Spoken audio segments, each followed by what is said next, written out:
everyone. Finally, we are at our final session of the summit.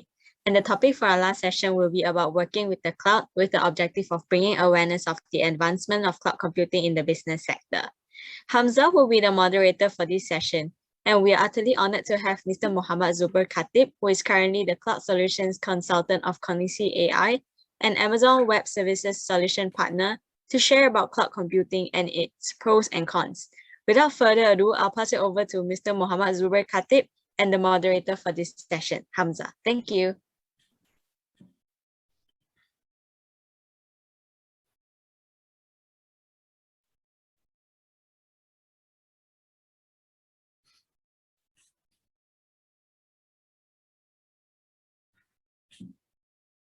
Hi, good evening, everyone. Good evening, Mr. Zuber Khatib. Yeah, thank you so much for the opportunity. I'm really thrilled to be with youngsters, with crazy, very good enthusiasm, and let's keep that going. Without further ado, let me share what I want to present.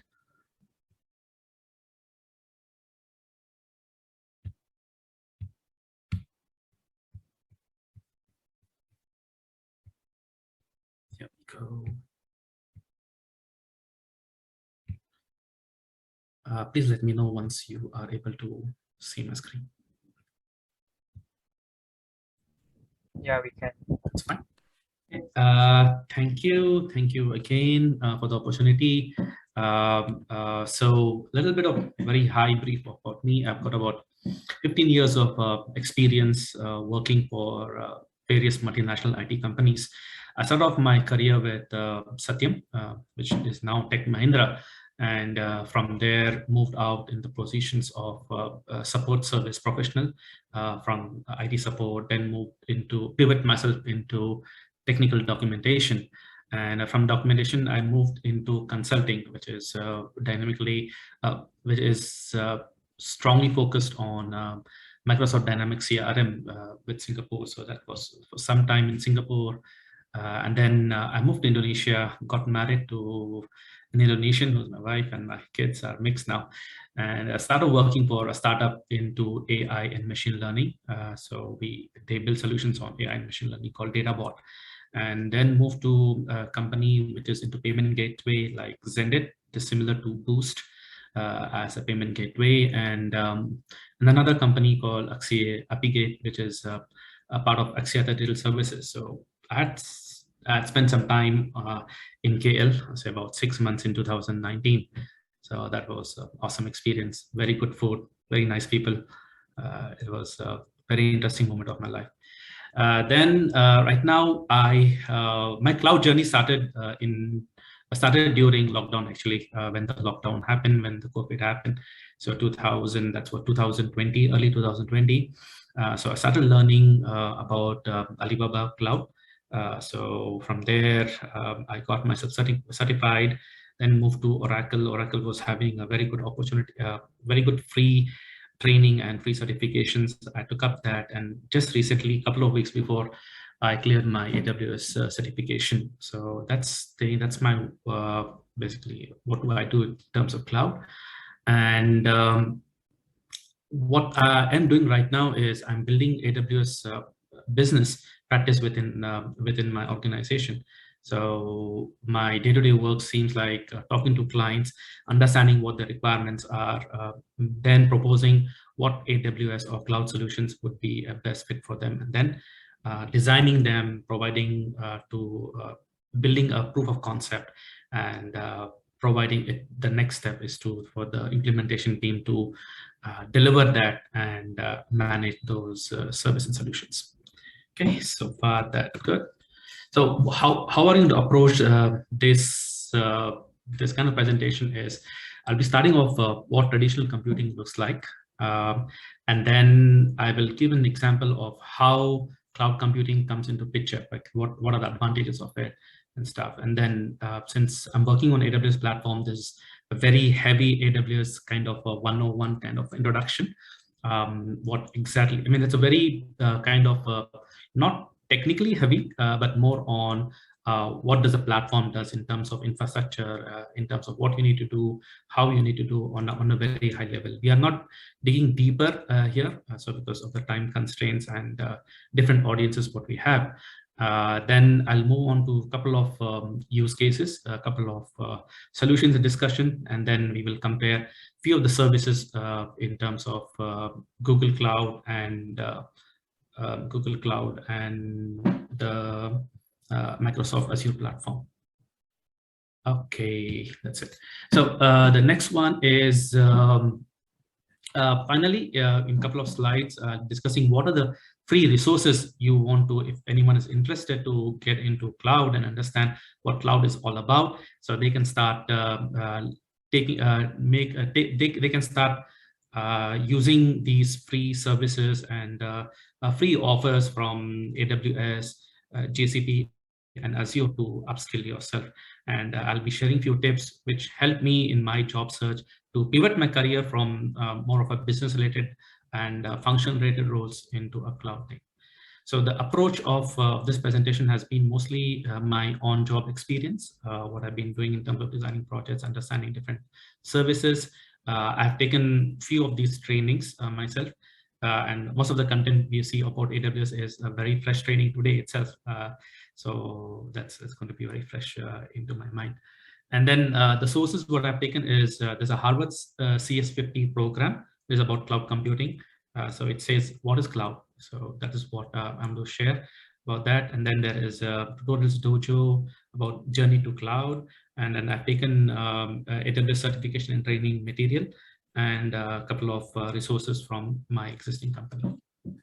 Okay, let's dig deeper into it.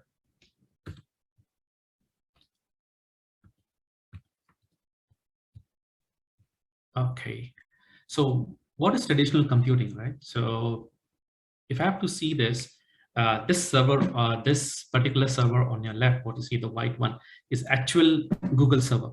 This was the first initial days when Google launched its search engine. So this is the kind of server what they have. So you see different racks and different racks have been, and then additional hard disks are available. You can see those hard disks and stuff.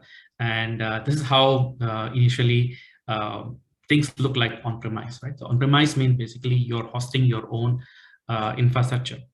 And okay, any questions? Please feel free to ask me while we're discussing. I'll be happy to clarify them.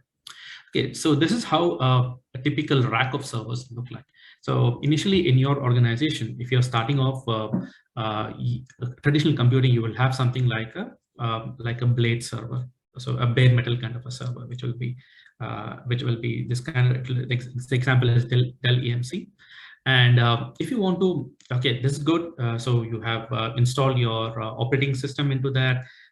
Things are good, but then your workloads get more. So there's increase in the workloads. So once there's increase in the workload, so what are you going to do is that you want to double up or you want to increase the server capacity. So this is a bigger capacity server, which has dual RAM, which has high computing power, etc. So once this has happened, okay, this is good. But what if you are you want to scale and you want to decouple your services, right? So if you want to scale, you need to scale vertical. So vertical scaling is that you're adding more hardware to your system. So your demand, there's an increasing demand to your systems. There is an increasing load on your systems. So what are you going to do is that you want to raise that demand. So you want to raise the capacity of your servers. So once you raise the capacity of servers, so this is how it looks like. All these wires are there and everything. And it takes about 5 to 6 working days from an infrastructure engineer from this to clean it up and make something which is easily managed. So this is how it looks initially, and then this is how it looks like. So this is good in terms of vertical scaling, but at some point in time, if there is a huge demand, that does not make sense. So what you need to do is you cannot keep scaling as much as possible. Then what you can bring is there's a concept called a load balancing. So what I'm going to do is that you want to add additional server, which has a capacity, which has a software built in inside, which can programmatically say which workloads should move to which server. So it says that, okay, fine, this server is busy. We bifurcate these allocation of different services and different workloads. So one server is good. You already have one load balancer on the top, and then this has been connected to your different servers, and then the load is being distributed. And what happens is that if one of the server gets down, so it's a complete failure, it's a single point of failure, right? So in that case, you have an additional one. So what are you going to do is that you want to connect that, you want to balance those loads between these two load balances, and then you then distribute. If in any case one is if there is any issue with one, there's a fault tolerance involved, and it becomes your servers are still good to manage. So far, this is what it looks like in terms of your traditional computing business.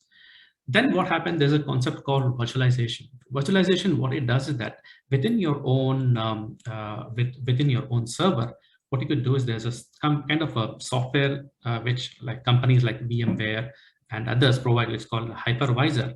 So hypervisor is a software which bifurcates for you, which allows you to run different virtual machines into one single physical server.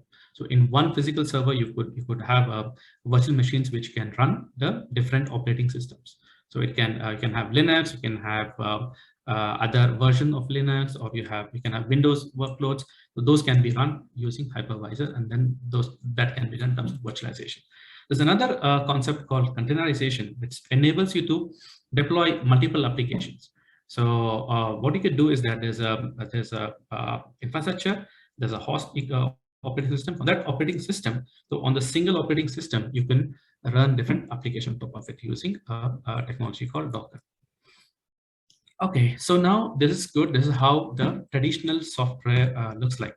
And then what happens? This is the challenge of things. So that even though there is, you cannot always have, you cannot have an always uptime. Even if you have, say, about 99% of availability, which means that in a yearly there'll be downtime of 3 days, which can be very critical for critical business applications, right? So if it's a banking systems, so you need to plan it properly. You need to plan on the days when there is a lesser workload, maybe on holidays, maybe on the weekends, maybe end of the year. So those are the things where you need to keep managing.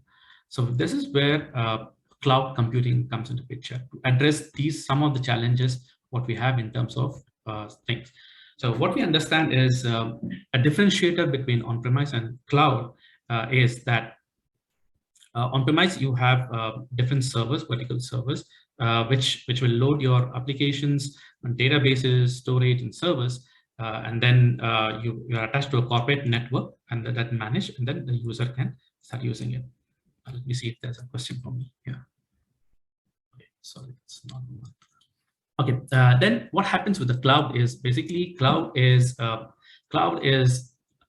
database which is hosted by a different service provider. So in this case, there's an open cloud service. The famous ones are AWS, Google, there's Azure, there's Alibaba, there's Tencent. There are different providers which actually provide you all the servers, which provide you the infrastructure, which you can actually install your databases. You can there's a storage, there's capacity for you. It provides you a storage facility, and then you can run on top of that. You can run your own applications. So then there's with an internet, and then the user can access them. So it can be also a private connection to here. So another.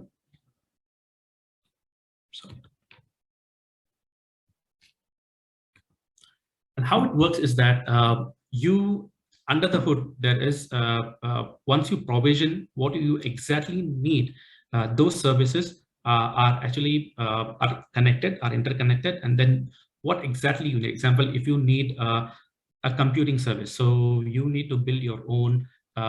You need to build your own virtual private cloud. So that in that case, you need a compute system, right? So you need a compute system. So in the compute system, you can mention what kind of a RAM you need, what kind of a memory you need, what kind of a processor you need. So that you can mention into thing, and then you can launch your compute system. Then you can launch your business applications. Then you can see what kind of a databases you need. You need SQL databases, you need non-SQL databases. So that all those different services which get provisioned based on what you exactly need and when you need. So if you do not need, you can also say it's exactly based on what you want to consume.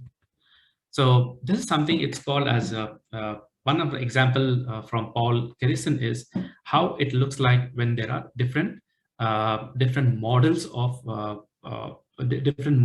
cloud services. So in the traditional things, if example, if the pizza is made at home, you take care of everything, starting from getting the ingredients for pizza, which is cheese, toppings, tomato sauce, dough, which you have to, the base for the pizza. You have to make sure there is an oven, there is a supply for igniting that, there's gas supply, and then there are drinks, and then there is a dining table for that.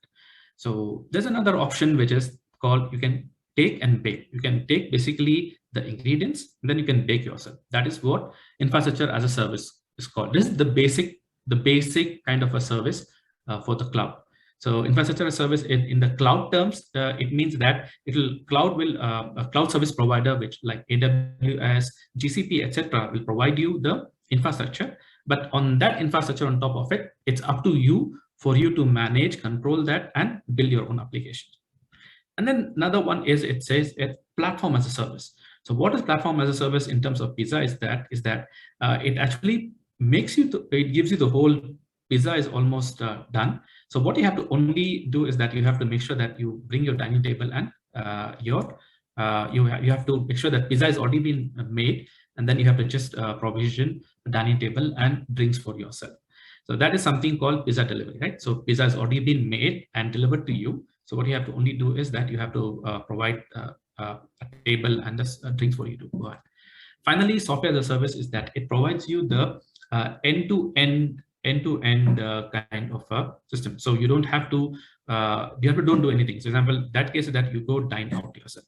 So in terms of dining out is that everything is taken care by the provider.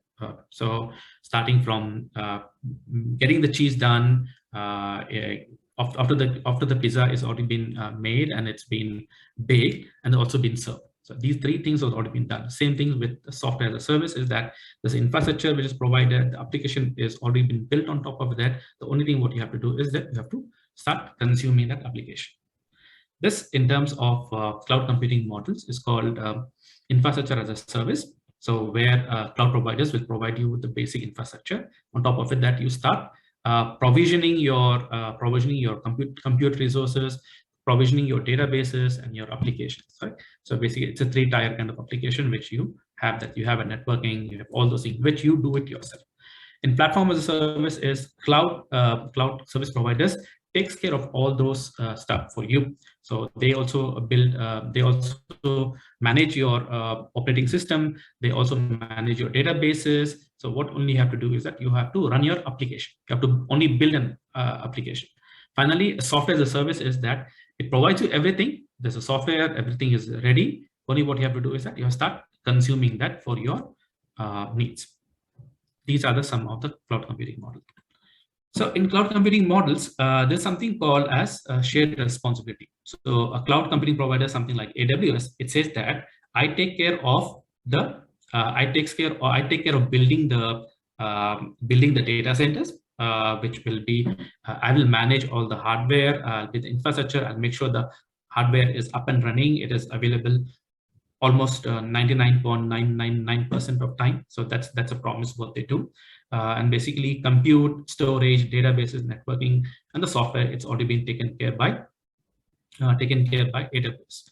And in terms of a customer who uses the cloud, in terms of patching, managing their data inside the cloud, networking, making sure whom do you give the access, identity, whom are you providing the access, encryption, everything you need to do.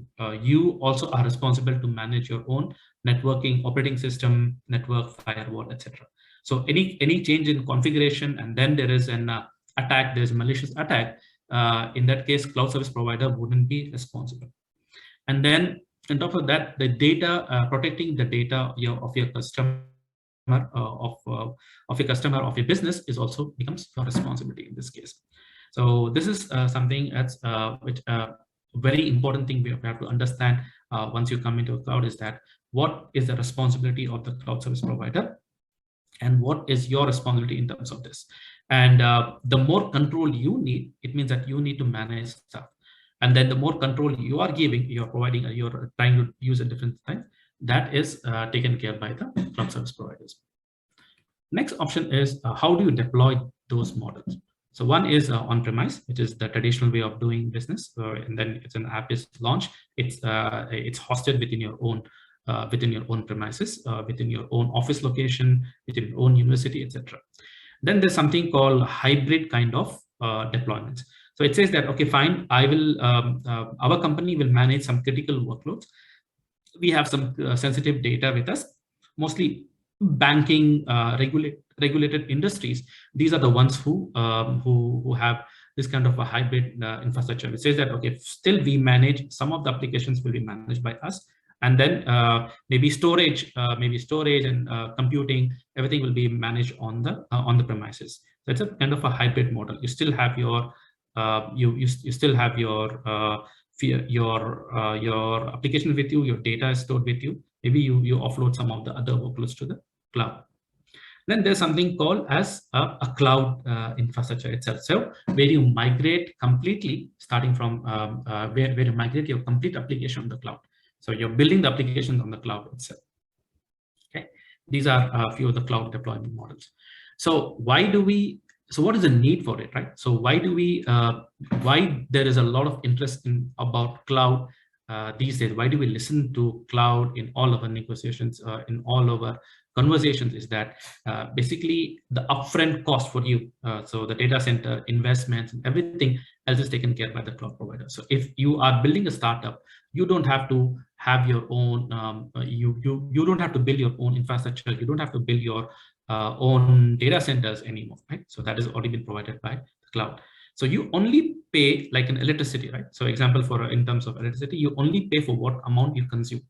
So example, you need computing resources only for say about morning 9 o'clock until 6 o'clock, the office hour timing.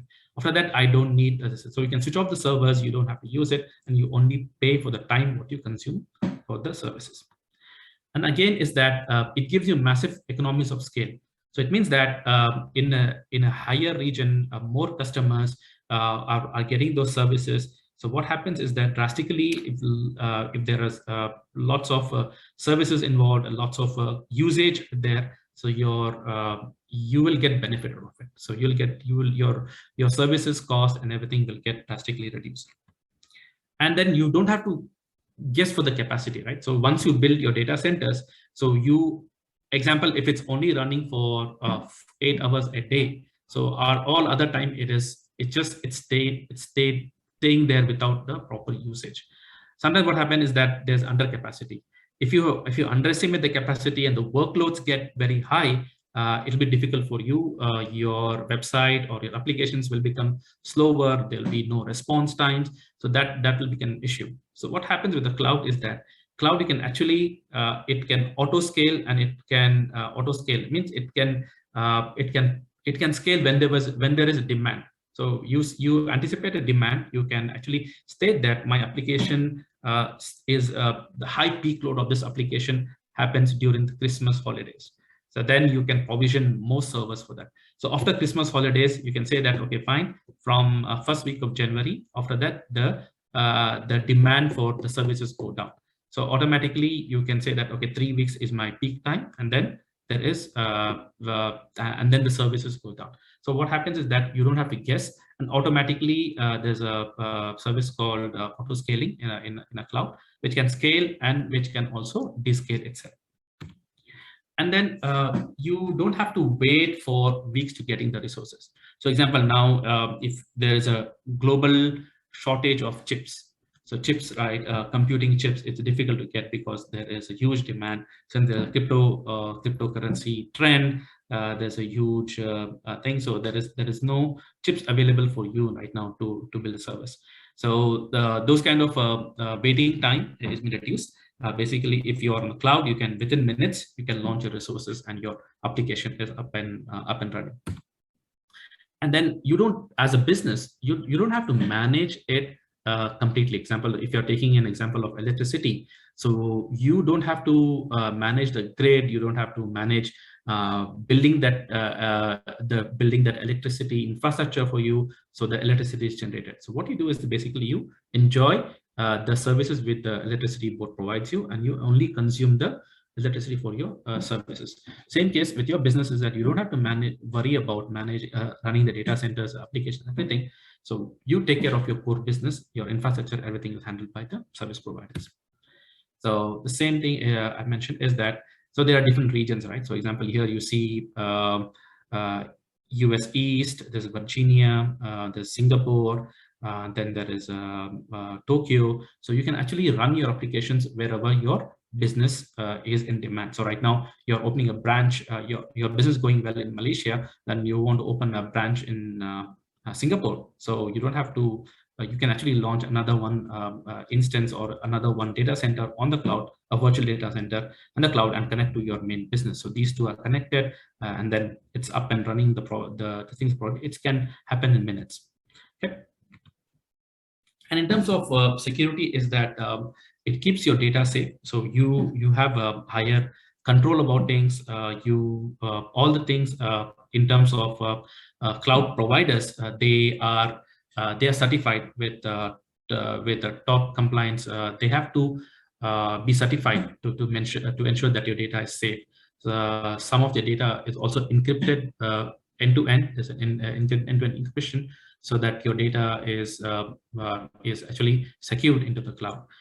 You meet the compliance requirements, right? So compliance says that your data needs to stay in particular location. Like in Indonesia, all the financial data, all the transaction data should stay in Indonesia. It cannot go out, so that you can launch your services or your cloud in virtual cloud within the Indonesian region itself. It saves you money, and it gives you kind of it gives you a quick scaling tool. So if you have a higher scaling of it, it allows you to do so. Just give me.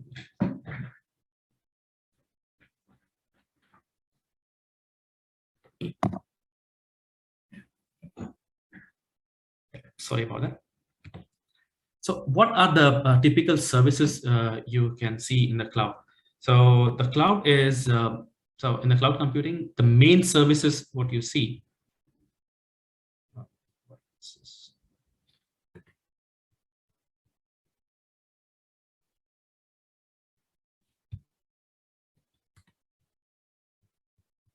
Give me a moment, please.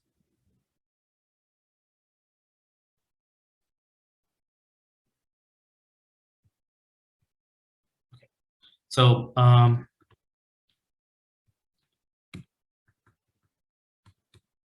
sorry.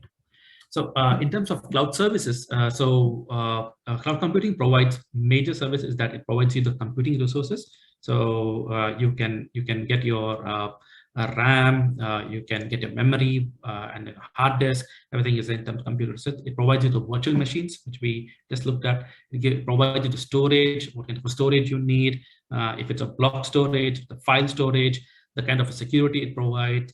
You can actually run your machine learning models on that. They're already pre-built models which you can use for your machine learning and AI applications.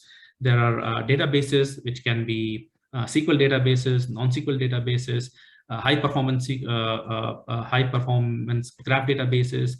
All those things are available as services. So you get networking services. And then there is also something called containerized services. So you can run your Kubernetes kind of workloads on Kubernetes kind of a platform. So these are typical things what cloud services provide. So now what we look into is what is AWS? So AWS is Amazon Web Services, and how they started this business is that for their own Amazon store, they wanted to build from scratch how the services are required, and what kind of capacity, what kind of infrastructure they need. So once they successfully built that, they started offering those services to businesses.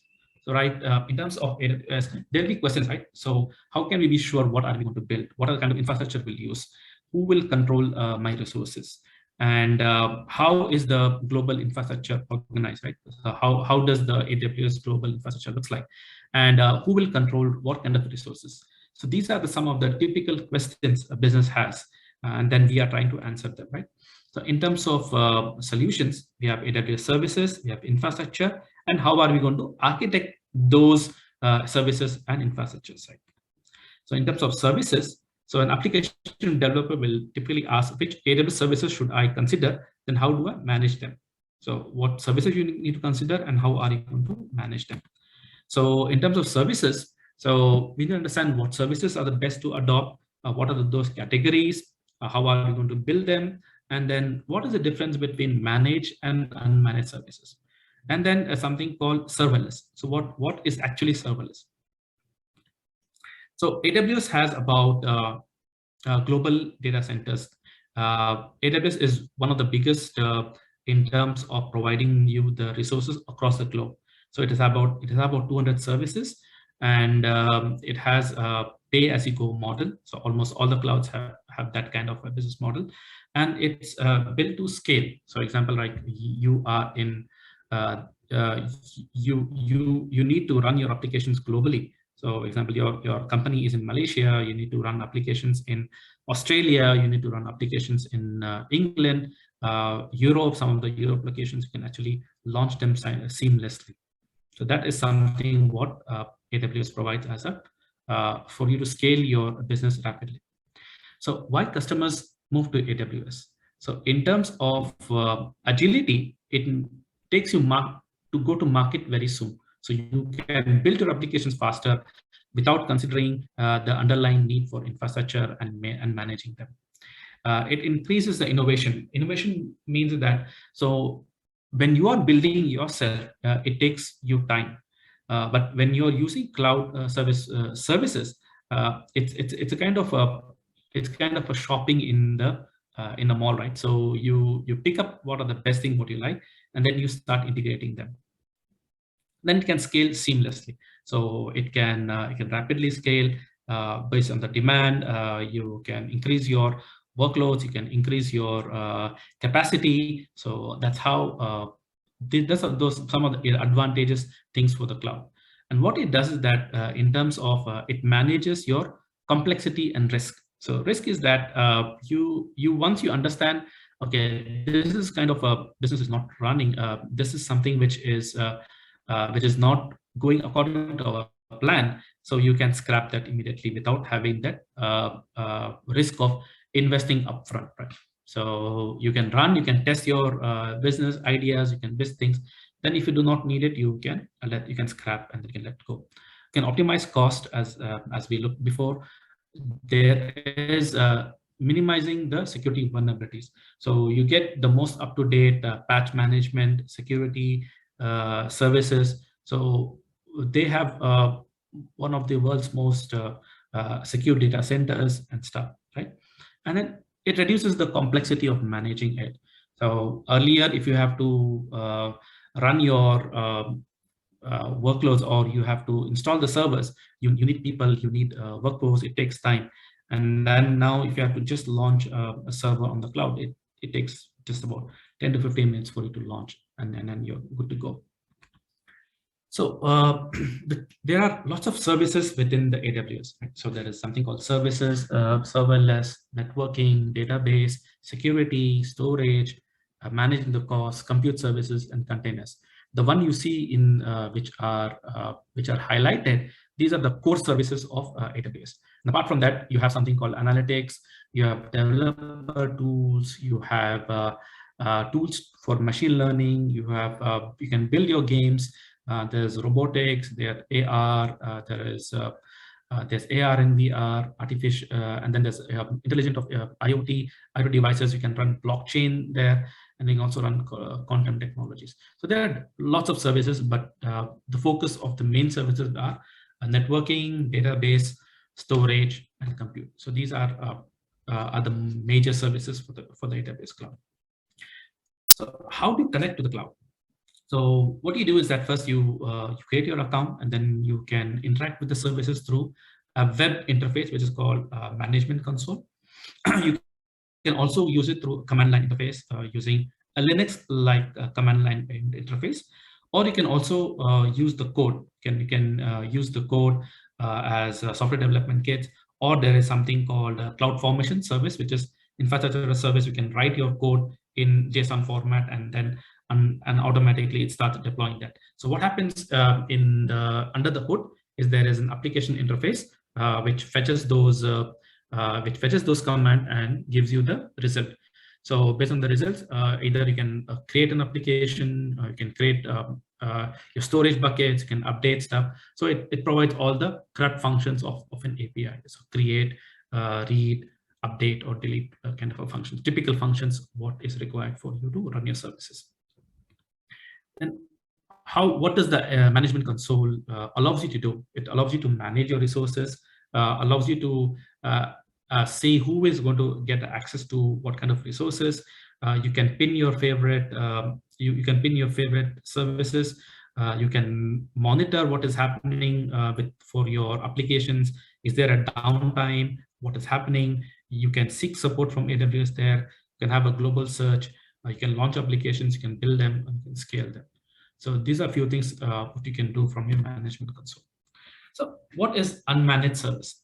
So unmanaged service is, example, you have an virtual compute system installed. So it's kind of your own computer within the cloud, and then infrastructure is managed, but you get more control over it. So what AWS does is that AWS installs the operating system onto a server. It gives you what kind of operating system you want. Example, you want Linux or you want Windows, what kind of a maintenance you need to do, the server maintenance. These are the hardware stuff, right? So the server maintenance, the rack and stacking, what we look initially, the first thing, the management of our power and HVAC devices, etc. So all these things is managed by AWS data center. So basically AWS data centers. So what you do is that you do the patch installations, you do the installation of databases, you do the backup, you take care of high availability, make sure your systems are up and running. You want to scale them vertically, horizontal. So you cannot scale them vertically, but you can scale them horizontally. And then you can optimize it also. So these are something as an unmanaged service. So what is managed service is that AWS, you host an application on the database as an AWS managed database. So something called a service called AWS Aurora. So it takes care of everything. So it's starting from the hardware part, installation part, management of those patches, making sure it's available, making sure it can be scalable. All these things is done by the AWS. And what you have to only do is that you have to optimize your data and application on which has been run.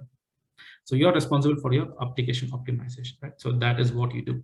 So what happened is in this case is that there's a more power and more control to you. And here the control is more managed by the AWS. So you are only doing what is required by you. Okay. So that's, and then there's a huge difference in terms of cost too. So this is relatively cheaper because you have to manage everything. These kind of managed services are actually will cost you high. Example, if you're also one tip for your examination, the thing is that these are the kind of questions which AWS usually ask you very high in terms of when you're appearing for AWS certification exams. There'll be lots of questions on managed services, AWS managed services. Okay, now we understand the AWS services part. So what we do with infrastructure, who or what will control where our resources will run, right? So how will you manage the latency if it's for the global customers? So we have a company which has different branches. We have branches spread across the globe, and how do we manage that? And how do we make sure that there is a very low latency? Okay. So here we will look about what are data centers, what are availability zones, what are the regions, and then we have something called local zones and cloud-front edge locations. So what are AWS data centers? So AWS data centers are physical data centers which host thousands of servers. So they have thousands of servers, and these locations are secured. They have high security. They are very high secure. They have their own power. They have their own power sources. Basically, they are AWS is the one who manage these data centers. So these are the data centers, right? What happens with the data centers is that they place it in a availability zone. So what is availability zone? You have to understand is one availability zone is something is data center in one particular city or location. So one availability zone example in Singapore, there is one availability zone called AZ1. AZ1 will have numerous data centers within that. So in one availability zone, there'll be at least 3 data centers. So these are something called different data centers spread across the Singapore city. So that is what it is. That is what it means as AC. And why do they have multiple one is that in case there is any kind of natural disaster or anything which has happened, there's a power blackout or something, so that you can actually use the other 2 will be up and running. So that's why it's called availability zones. From availability zones, you have something called regions. So the regions will have in all these different regions, within the regions, you will have availability zones. Regions are actually locations where AWS data centers are placed. So Jakarta is one of the locations which has done Melbourne. Jakarta launched last week. There's one in Beijing. All the different countries will have AWS regions. So AWS regions have at least 1 or 2 availability zones. So at least there will be 2 availability zones. Usually there will be 3, but at least the minimum will be 2. Then what are the factors you need to understand region is that the regions are meant for the governance. Governance means that there are rules which you need to follow. Example, countries like EU, European Union countries have very high data governance policies, so that you need to maintain that. And then they say that data of the EU citizens shouldn't leave EU physical location. That's why you can only launch their services within that region. Same goes for Indonesia too, especially for finance and government related workloads. You cannot move out of Indonesia. The latency is that if you launch it very close to the region where your customers are, of course, it will provide you a better service for them. And then in terms of availability, AWS does not provide all the services available at every location. So some of the locations are available. Example, if you see the US region, they are almost all the services are available. If you see some of the Asian regions, you wouldn't have all those services available. And then the cost also varies a lot. So example in that case is that some of the Asian regions will be more costly than the regions which is in US. Why is that? Because there is no amount of scale for the benefit which the AWS could provide. For example, if there are more users consuming in that particular, there's a effective usage of those data centers and the workloads. Obviously, with that, you will also get a reduction of price. So that is some of the things, and then the manageability and different factors are to be considered.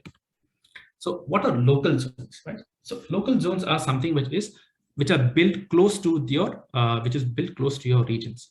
So example, Jakarta is a region, and then there is a city. There is Surabaya is also a region, right? I mean, Surabaya does not have a region. They don't have data centers. So, but there are consumers who need to consume those services, especially like content for like streaming kind of applications like YouTube, Netflix. So what they do is that you provide a kind of infrastructure which is having a local compute, storage, and everything. You place it very close to the region, and those are privately directly connected. And then these are and then they provide a direct connection towards the region or towards the main data centers. So what happens is that it makes your application, which is streaming video application, augmented reality, VR kind of thing, which need very fast internet connection, or which need very high packets of delivery. So that is why you need something called as a local zones, which are very close to your stuff. There's something concept called regional edge cache. So edge cache is something you have your customer example. It's in Netflix. Netflix is in US, and then they have some of your customers in say Malaysia. So if it's in Malaysia, what they do is that they have something called an edge location. So where you can actually stream that service one time. So one time you download it from that particular location. So that data is stored in that edge location. The next time you're watching a movie from Netflix, or watching some of the content from Netflix, and the next time anyone else, it is already downloaded for the first time, and it's stored there. It's cached into that particular edge device.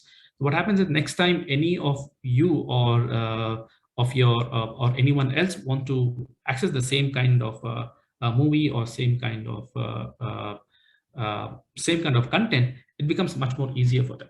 So directly you don't have to you don't have that latency, like, because the content is already cached onto the edge device.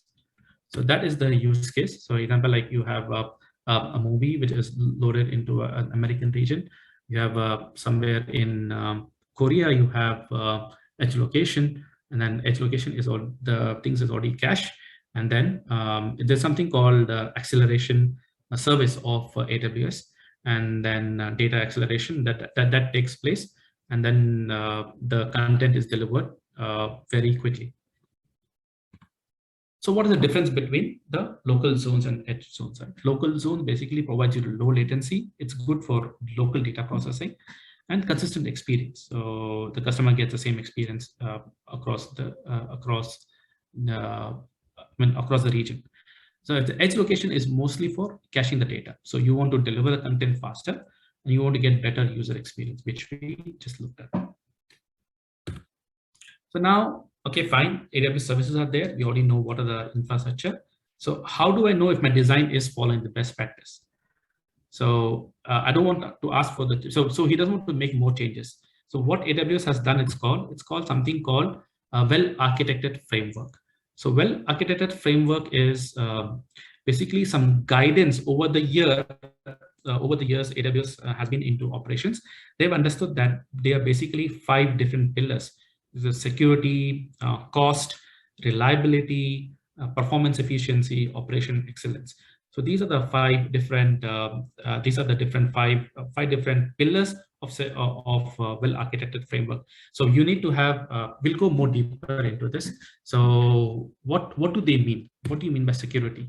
So security means that it has to apply security to all the layers. So you have to build security in terms of saying that anything will break, anything can be open. So example, you have to provide the least privileged access. So example, I'm the user, and I need access to only perform some of the operations into the app.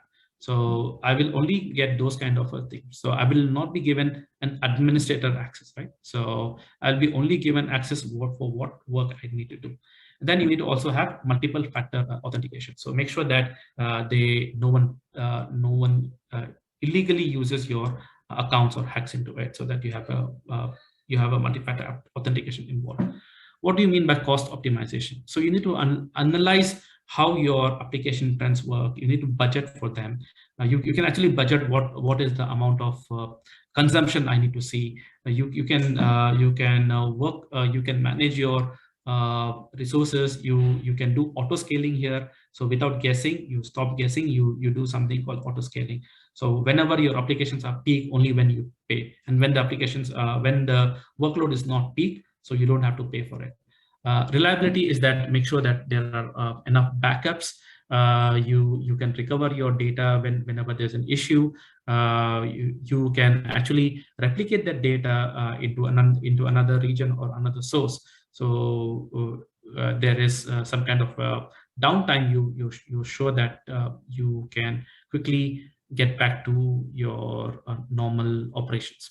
So how come, what is performance efficiency? So you provide as much as latency, reduce the latency, there is no lag in the things. You can use something called serverless architecture. So what is serverless is that you don't have to provision the service. So there are some of the services like Lambda, so which works as a function. So you want this particular you want this particular task to happen. There's something called Lambda which works as a that particular. It stays only for 15 minutes. The limit of Lambda services for 15 minutes. So where you can run your service and you can prompt it. So, for example, you have to. Once there is a new data, you need to update the website, right? So once there is a new customer, you need to manage that. So that automatically a Lambda function in the background which it runs through. So you can monitor those performance efficiencies. So there are some different services which AWS provides. Then operational excellence is that perform most of the thing, automate your things as much as possible. So that is why you can use your CLI3, or you can use infrastructure as a code, IAC, which is CloudFormation, this kind of a services which you can use, and then you can have a faster response time for the unexpected events. So this is very important for designing applications on AWS. So here we understand it's called operation, reliability, cost. So you need to understand this cost, what is security, what is cost optimization, reliability, performance, and operational excellence. Okay, then let's look at how a typical design looks like. So how the design looks like is, this is how, I know this is very confusing, but we will try to make it as simple as possible. So this is a region, so which we just understand. So it starts from a region. Example, region maybe, it can be Singapore, right? So Singapore, within the Singapore region, we have our own virtual private cloud. So we have our own data center, which is virtual private cloud. You can assume that this is data center. So within the data center, that connection of that to the internet, it happens through an internet gateway. So there's something which provides with the internet gateway. So within the subnet, we have something called public subnet, and we have two different regions, right? So one availability zone and there's another availability zone. So why do we build the same two availability zone? Is that if anything happens to one availability zone, there's a quick quick turnaround, and then there's a quick availability of other zone. So what happens is that if there's any attack or if there's any downtime, so the other one starts to it's up and run and active again. So then you have something called servers, which you have application servers here, and then those are provided by a subnet, which is application subnet, which can be private here. There's a public subnet, which is a private subnet here, and then there is something called data. So you can cache the data for higher performance, and then there is relation data based service of things. And then if you want to share your services, which is called an Amazon EFS service, Elastic File System, which allows you to share your file system. And then for the workloads which are like more of a block kind of a thing, you can videos and statics kind of stuff which you can store in Amazon S3 buckets. And then if you need to accelerate your service, you can use CloudFront. And then for your domain name service and everything to manage that, you have a Route 53 kind of a service. So this is how a typical kind of architecture looks like. Okay. This is something which we built for our customer. So what they wanted is this is a use case of a vehicle manufacturer. So what they wanted is that they have factory in Jakarta, they have another factory close to Dubai, and there's something called KIC factory, which is in the industrial zone. So they wanted their data centers to move to cloud. So they still have their own data centers, but it needs to be connected to their corporate data center. They move to the cloud. So once they move to the cloud, so example, this is the Jakarta region, right? So they are connected. They are connected from the cloud to their own data centers through a VPN gateway. Okay. And then here you have a virtual private cloud in the region, which is VPC. With example, in this Jakarta region, you have two availability zones, availability zone 1 and zone 2, that is for decoupling and high availability. So you have a public subnet, and then you have in your private subnet. So you have a private subnet, so that there is internet data is not directly attacked, right? So your compute servers are safe. And then there is a third-party service which is called VM for storage and backup. Then there is a S3 involved for some of the storage for files and for your mostly the one which are static and which is block kind of stuff. And then the same thing is replicated into another thing. And then through the internet gateway, you get your services inside it. So what is happening is VPC is the new data center, which is built into AWS cloud. It is deployed in two availability zones, as I explained, for scalability and fault tolerance. So VPC is connected through an on-premise VPN gateway. So on-premise, there is a VPN gateway, and the connection to this VPN gateway is through a site-to-site VPN using IPsec security method. So basically, it's a tunnel kind of a service, which is encrypted end-to-end from the corporate data centers to the Amazon cloud. Now let's go through some of the major kind of how these different the top 3 cloud services are differentiated, or how do they differ in the services. So maturity, if you see, AWS has been in the market for a long time. It's been almost 14-15 years now. Google is a new entrant, relatively new. Microsoft already moved most of its own services to the cloud. Which is ERP applications. It also has Office cloud and stuff like that. Services are pretty simple in Microsoft. It's more extension of Microsoft services onto the cloud. So because they've been there into this kind of a particular business, so they move to the cloud. It's relatively easy to provision them. It's most of the customers who move to the Microsoft Azure platform is because they want to maintain that. Example, if they are Microsoft heavy workloads, they want to maintain that kind of service and support. Integration is it supports both hybrid architecture. You have an interoperability. You can port your different applications. AI ML is pretty decent. Cost is relatively cheaper, and overall is it's stable and efficient. It's more better for Microsoft kind of loads and stuff. Google is a new entrant. It's acquiring lots of open source. It is the pioneer of using open source. For example, Kubernetes was the one which is also, with the service which was developed by Google. So which has been open now, which is open use in all the cloud native applications. It's more API centric. They are in terms of data, they are pretty good in terms of AI and machine learning. They have one of the best in terms of AI and machine learning space, and the cost is a little cheaper. Google gives you very long discounts. I mean, it gives you better discounts for a long term, and it's pretty good now. Is because it's improving, it's scaling up. It's buying a lot of other cloud services providers. Most of the other companies which are providing cloud services. AWS is the most mature one. It's costly. It's little bit costly. It has large number of services. Architecture is a little bit complex there, but most of the people go for AWS, and still number one is because of its proven capability of providing stable services. It's there in the market for long. Most of the workloads have been run. Top of the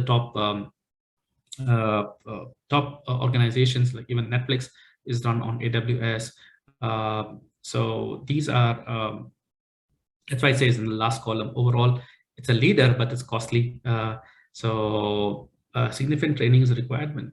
I don't really believe so, but if you if you start to learn, it's good that you start from AWS. So once you understand AWS, understanding Google and Microsoft wouldn't be that very difficult. It's relatively same kind of structure and approach with a few of the tweaks here and there. So some of the service which we understand is start with virtual service. So if you have a virtual server, there's a service called Elastic Cloud Compute, which will allow you to select what kind of servers you want to provision, with what kind of memory, what kind of operating system. Lambda is a serverless computing thing, which acts as a function, which you can write in different languages, right? So you can use different languages, and it triggers some of the action based on that. Kubernetes is for cloud compute, for cloud native computing. It brings an Elastic Kubernetes service, EKS. So what it allows is that you can run your system anywhere. With this EKS service, we can run it on the cloud, you can run it on premise. So the portability is much more easier. For object kind of storage, you have S3, a simple storage service. For file, there's Elastic File Storage. Mostly predominantly, EFS is for the Linux workloads. Block storage is again one we can add EBS volumes to your Elastic Cloud Compute. So we can ask, you can add extra volume for the databases. For relational database, they have called relational database service. There is Aurora, which is a highly available managed service from AWS, which they have missed here. And there's a DynamoDB for your NoSQL databases. For virtual network, you have a virtual private cloud, which is your data center. Then content delivery, we have something called CloudFront. DNS is Route 33. IAM is for identity and access management. For key management is we have key management service, which basically allows you to encrypt and decrypt your keys. And then for network security, you have Amazon WAF, which is, if I'm not wrong, Web Application Firewall. The same kind of services with different names within Azure and Google Cloud. You have they basically provide the same kind of services, but different names, and maybe a slight variation in the features. Okay, now you understood we have the different cloud services, different options, and now what next? What you can do if you want to learn about the cloud. So AWS has something called Skill Builder, which is free to use virtually. You can use it anytime. You can just have to enroll it, create an account, start learning it. I would really suggest you to start doing that. It's free of cost. And then there is, if you're in a university, if your university is a partner of AWS, there's something called AWS Academy, where you can log in. They provide you free access to quick labs and everything, which is just going to be very helpful. So you can pick up your own domain there. So you want to become solutions architect, you want to become a developer, or you want to become a DevOps person. So these are the different things you can actually take that, and it's very good. And if your university is not a partner, it's good to look at that. And then there is a free code camp. It's available on YouTube. It's a very good course on understanding what AWS is all about. There's a very functional call it prepares you for AWS basic fundamental certification. Okay. The next one for Google, you have something called GCP Skill Boost program right now. So what you have to do is that you have to register before December 31st. You get 1 month of free access to all the GCP courses. So that's a very good opportunity. And in Coursera, you can also avail something called Google Cloud Platform. There are lots of courses and lots of learning path, which will be preparing for different certifications for within the Google. And the advantage of that is you can actually do, because you have to pay for it, but what you can do is that you can audit those courses. So the learning is same, only that you won't be able to get a certification, but still good enough. GCP has a event called GCP Bole. So GCP Bole it provides you about 2 or 3 weeks of access to GCP, and you have some challenges which you need to perform. So once you complete those you get lots of swags and other things. So the season 4 is going to come soon. Season 3 just concluded in October or July, I guess, if I'm not wrong. For Azure, you have something called Microsoft Learn. This is also very good kind of free services.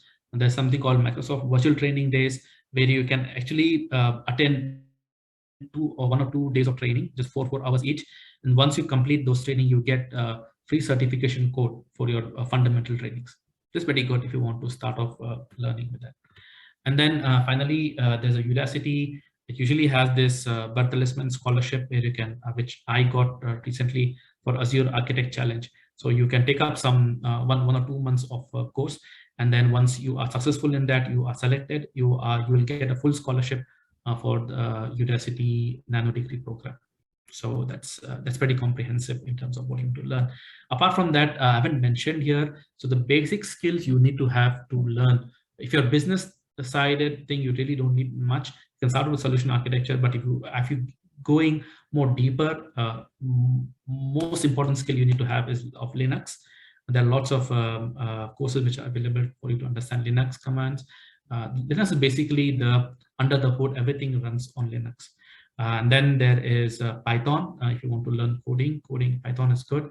And then you need to understand the DevOps methodology and those tooling. So these 3 things are very, very important if you want to move to cloud.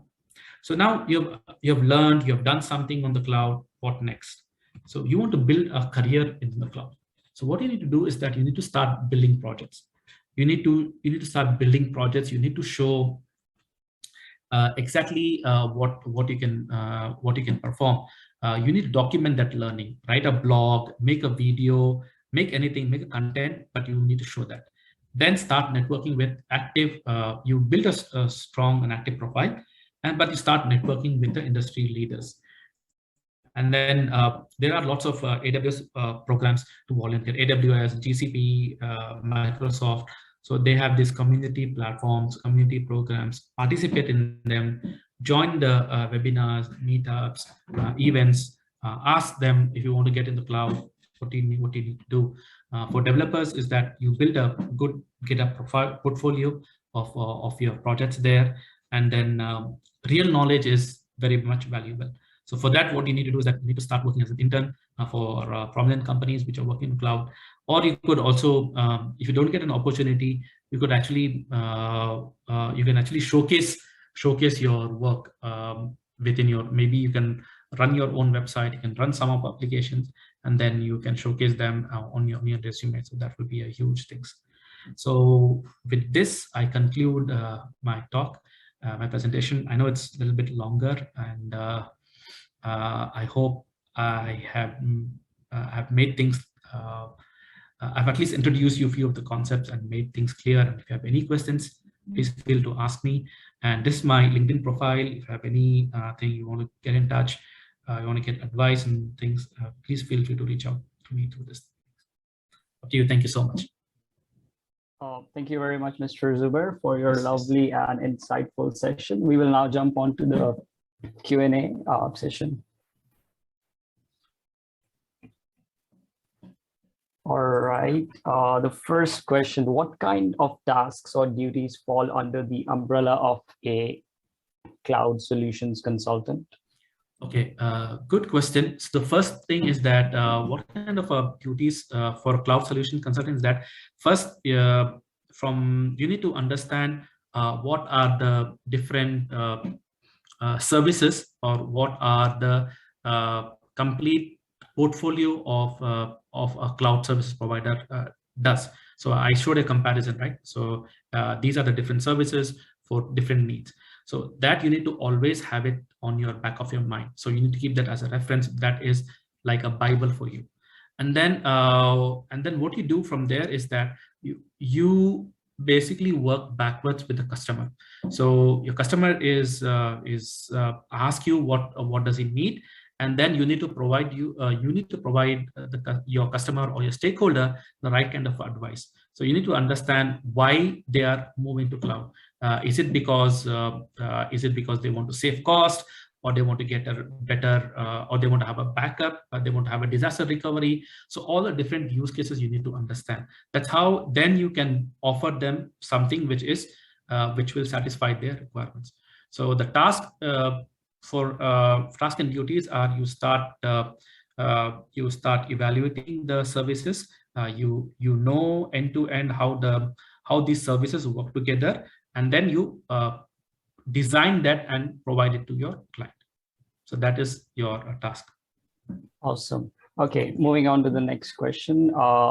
As cloud computing becomes even more common, what will happen to the small enterprises who do not have IT expertise? Okay, cloud computing becomes even more common. What will happen to the small enterprises who don't have IT expertise?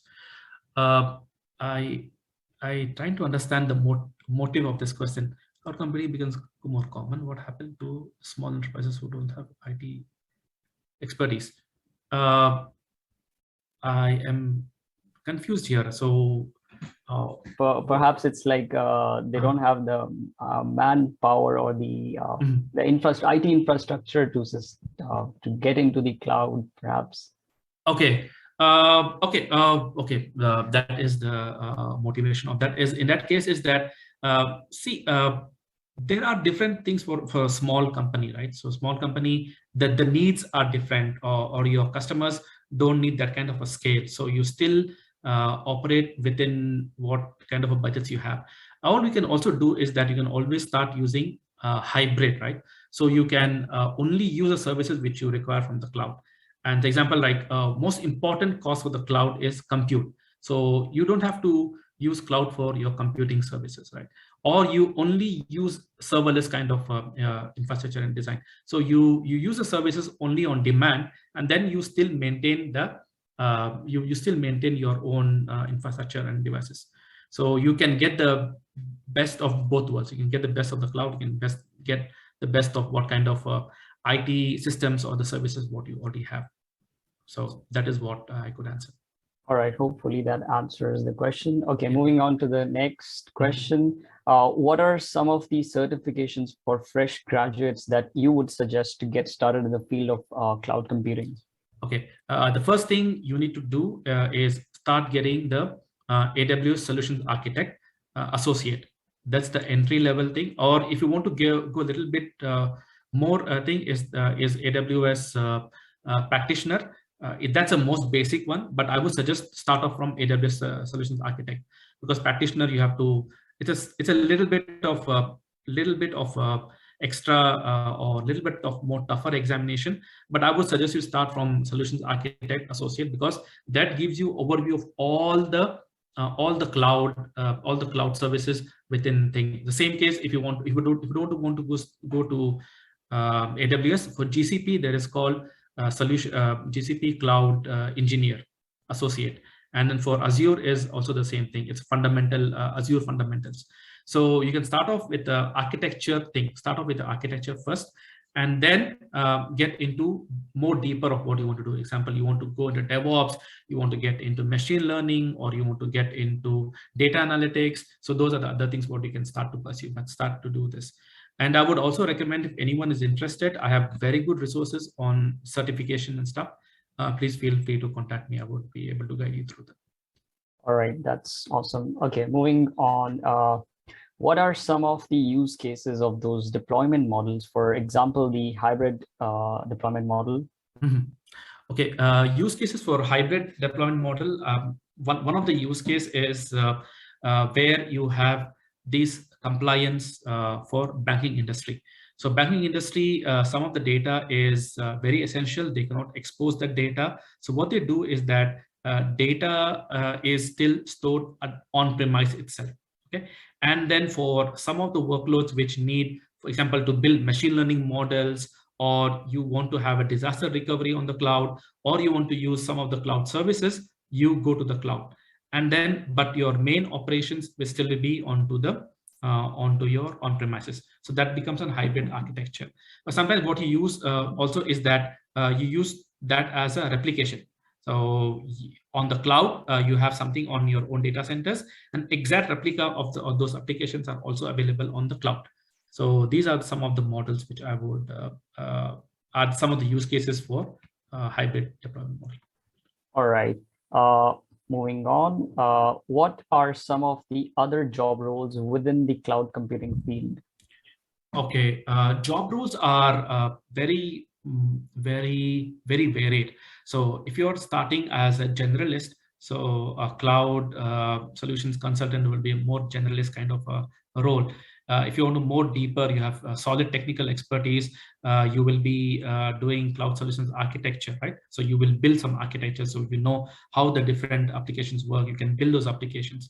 Then there is something called site reliability engineer, SREs, which use most of these DevOps tool to maintain the different cloud operations, right? So you make sure that the services are not going down. So there is cloud SREs.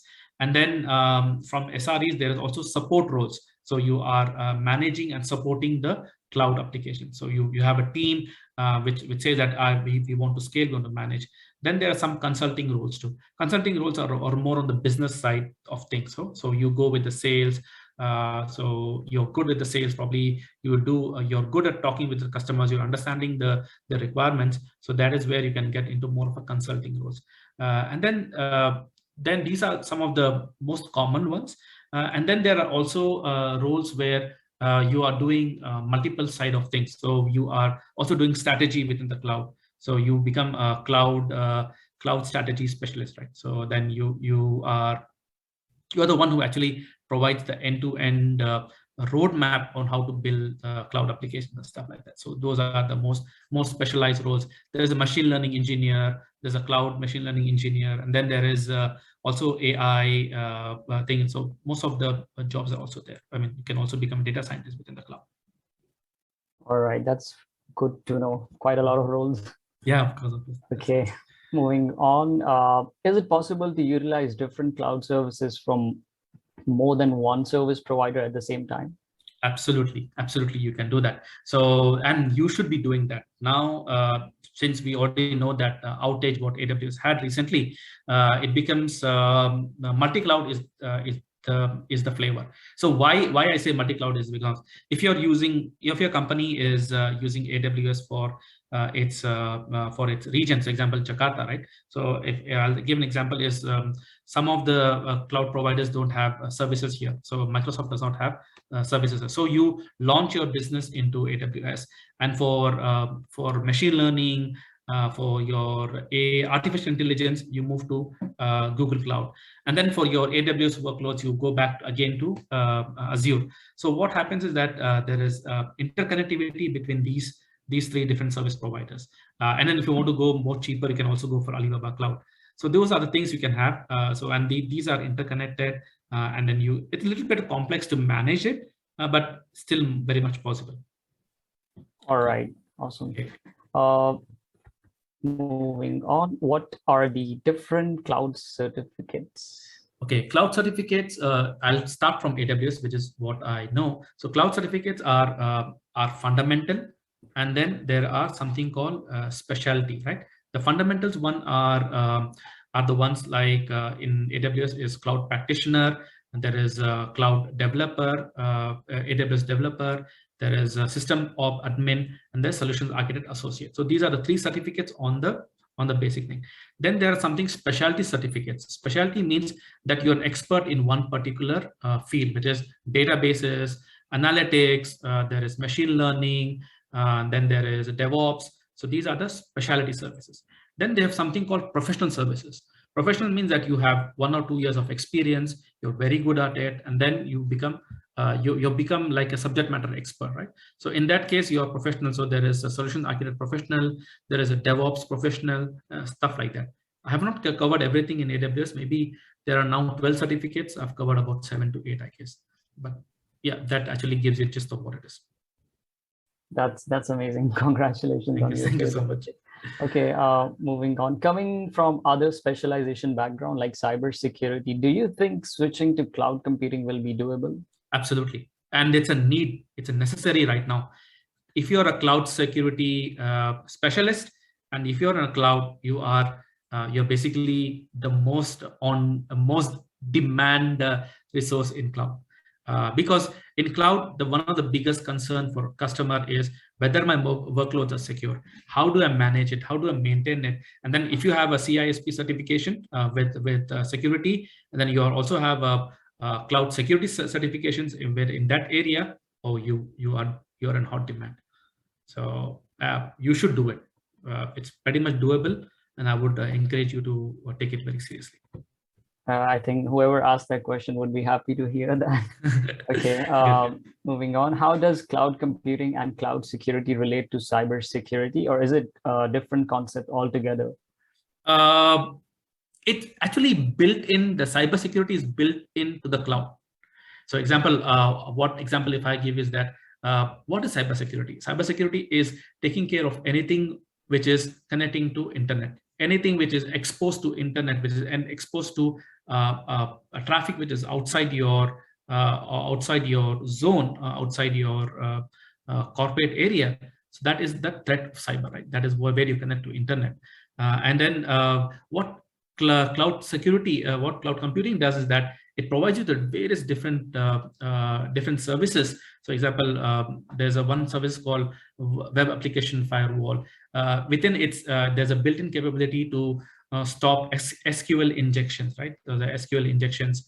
There is denial of service. There's special services called AWS Guard, which helps you to mitigate the DDoS kind of attacks, denial of services attacks. And then there is a monitoring services which you can actually monitor end-to-end applications, and then you can give the recommendations there. So there are different services, especially in security, and they are embedded within the cloud. So the cloud and cybersecurity go hand in hand. All right. Moving to the second last question. Was cloud computing your first choice in career since the beginning? Why? Okay, cloud computing was not my first choice because cloud computing concept is relatively new. It's about 10 years in the market, but now these days there's been the adoption has become much faster, and one of the reasons for that is the pandemic. So the people have understood that they need to manage the workloads, they need to manage it, and it's been there for a while. But now the opportunity is booming up. So now you see everyone asking you for cloud certifications. You search in Google the top certification, you get Google Cloud Engineer or Google Cloud Professional as one of the top certifications which you need to have, which pays you about 130 average of $130,000 annually. My first choice was not cloud computing, and I'm a guy who took up opportunities wherever they're available. So I started off as a technical consultant. I moved into technical writing, which writing was my interest. I did documentation, then moved into consulting kind of a role for CRM applications, then moved into startups, built a kind of a startup myself. And then from the startups, I moved into a kind of business kind of a role, then came back to cloud computing because I thought that there is something to offer what I can offer. So that's why that was the basic. It wasn't my first choice, but it is a very good thing if you want to switch your career to. So if you're doing something else, you plan to do something else. There are lots of cases where people have moved successfully, pivoted into cloud, being from a completely different background. More to say that lots of like Malaysia and Indonesia, governments are providing very high free courses and certifications for you to pursue that. And then you should try to. And the good advantage of that is that you can actually work as a freelance consultant anytime, anywhere in the world. So that is always an advantage if you're an expert in the cloud field. All right, that's good to know. You've sort of had a roller coaster of a journey. Of course, that's right. All right. Our last question: do you think cloud computing has achieved its peak in terms of growth, or is it expected to grow even more in the coming few years? Okay, Mike, your question, what has happened is it's not about peak, it become more normalized. Where normalized becomes people, your every application, your every business will be having a cloud strategy, will be having cloud workloads. It become a pretty much like a common sight. So I'll give an example. 5, 6 years or 10 years before, startups were not a big deal, right? So you say 1 or 2 startups are here and there. People did not encourage working for them and everything. So now what has happened is that now there is a boom of startups. Everyone wants to work in startup because the culture is fascinating. It's very fast and stuff like that. Same thing happened with cloud computing. It was like very few companies started to do that. Now there are lots of companies moving to cloud because of various reasons, right? So the pandemic has made things more worse. People don't want to invest into their own infrastructure or to maintain them. So they just want to use the cloud services. it reduces your upfront cost for the businesses. It's not cheaper. You need to understand that there's a myth. People say that computing is cheap. It's not cheap. So in terms of growth, yes, there will be hype. There'll be a kind of a touch for another at least 3, 4 to 5 years now. Why? Because there are more additional services, interesting things coming into picture. Example like the 5G, there's a quantum computing. So for all these, you cannot run your own supercomputers, right? So you need something which is already available in the cloud. So you need to work close. You need to do test doing those things. So for that, example for even AI models, cloud makes it much more easier. So the AI models are already available. The compute resources will be much lower, and you cannot run all those things onto your own hardware. You cannot on things. So you need to go to the cloud eventually. So that will become, but it will become a normalization. It'll be there a growth, there'll be peak for some time, then it'll become a normal thing. So that's how I see it. All right, that was very good to know. Thank you. All right, with that, we conclude the Q&A session. Once again, thank you very much, Mr. Zuber, for sharing a chunk of your expertise in the realm of cloud.